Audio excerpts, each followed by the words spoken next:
తెలంగాణలో సంచలనం క్రియేట్ చేసిన ఫోన్ ట్యాపింగ్ కేసు ఇప్పుడు మరొక మలుపు తిరిగిందనే చెప్పుకోవాలి.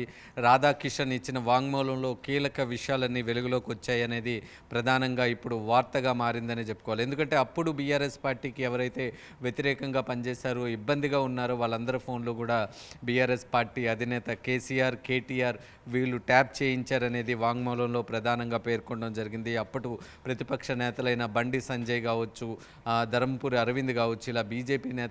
మరొక వైపు రేవంత్ రెడ్డి ఫోన్తో పాటు రేవంత్ రెడ్డి కుటుంబ సభ్యుల ఫోన్లు కూడా ట్యాప్ చేసినట్టుగా రాధాకిషన్ రావు తన వాంగ్మూలంలో తెలిపారు. దీంతోపాటు యూట్యూబ్ నడుపుతున్న ఒకరిద్దరు ఫోన్లు కూడా, అంటే తీన్మార్ మల్లన్న ఫోన్ కూడా ట్యాప్ చేసినట్టుగా చెప్తూ ఉన్నారు. దీంతోపాటు ఎమ్మెల్యేకి సంబంధించి, అంటే బీఆర్ఎస్ పార్టీలోనే అంతర్గత విభేదాలు ఉన్న ఎమ్మెల్యేలు వివేకానంద అండ్ కడియం శ్రీహరి ఫోన్లు కూడా ట్యాప్ చేసినట్టుగా చెప్తూ ఉన్నారు. మరొక వైపు తాండూరు ఎమ్మెల్యే రోహిత్ రెడ్డి, పట్నం మహేందర్ రెడ్డి దంపతులకు మధ్య ఉన్న విభేదాల కారణంగా వాళ్ళ ఫోన్ను కూడా ట్యాప్ చేసినట్టుగా రాధాకిషన్ రావు తన వాంగ్మూలంలో పేర్కొనడం జరిగింది. ఇలా మనం చెప్పుకుంటూ పోతే ప్రతిపక్ష నేతలకు సంబంధించిన ఫోన్లతో పాటు కీలకంగా ఉన్న రియల్టర్స్ ఎవరైతే ఉన్నారో, రియల్ ఎస్టేట్ బిజినెస్ చేస్తూ ఉన్నారో వాళ్ళకు సంబంధించిన ఫోన్లు కూడా ట్యాప్ చేసినట్టుగా రాధాకిషన్ రావు తన వాంగ్మూలంలో పేర్కొనడం జరిగింది. ఇప్పుడు రాధాకిషన్ రావు ఇచ్చిన వాంగ్మూలం సంచలనంగా మారిందనే చెప్పుకోవాలి. ఎందుకంటే ప్రధానంగా కేవలం ఈ రాజకీయ నేతల ఫోన్లే కాకుండా, బిజినెస్ మ్యాన్ల ఫోన్లు కాకుండా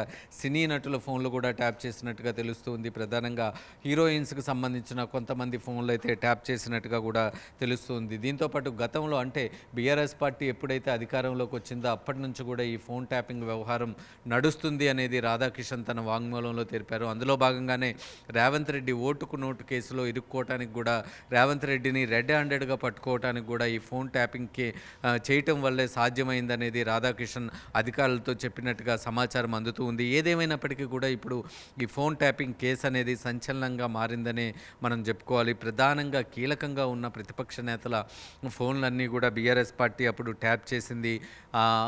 ప్రతిపక్ష నేతల ఫోన్లతో పాటు ఈ రేవంత్ రెడ్డి ఫోన్కు సంబంధించి, రేవంత్ రెడ్డి కదలికలకు సంబంధించి ఎప్పటికప్పుడు కూడా తెలుసుకుంటూ ఉండేదనేది రాధాకిషన్ రావు క్లియర్గా తన వాంగ్మూలంలో పేర్కొన్నారు. దీంతోపాటు ఒక ఇద్దరు మీడియా అధిపతులతో ఫోన్లు కూడా ట్యాప్ చేశారు. వాళ్ళు ఎక్కడికి వెళ్తున్నారు, వాళ్ళని ఎవరొచ్చి కలుస్తున్నారు, ఏ ప్రాంతంలో ఎంతసేపు ఉంటున్నారు అనే అంశాలకు సంబంధించి ఎప్పటికప్పుడు డేటా తీసుకునేవారనేది స్పష్టంగా రాధాకిషన్ రావు తన వాంగ్మూలంలో తెలిపారు. ఇదిలా ఉంటే టాలీవుడ్కు చెందిన కొంతమంది నటీనటుల ఫోన్లు కూడా ట్యాపింగ్కి గురయ్యాయి అనేది మరొక వైపు వినిపిస్తున్న సమాచారం. దీని మీద కూడా రాధాకిషన్ చాలా కీలకమైన ఇన్ఫర్మేషన్ అధికారులకు ఇచ్చినట్టుగా తెలుస్తుంది. అయితే కాంగ్రెస్ ప్రభుత్వం దీనికి సంబంధించి, ఫోన్ ట్యాపింగ్ కేసుకు సంబంధించి చాలా సీరియస్గా ఉన్నట్టుగా తెలుస్తుంది.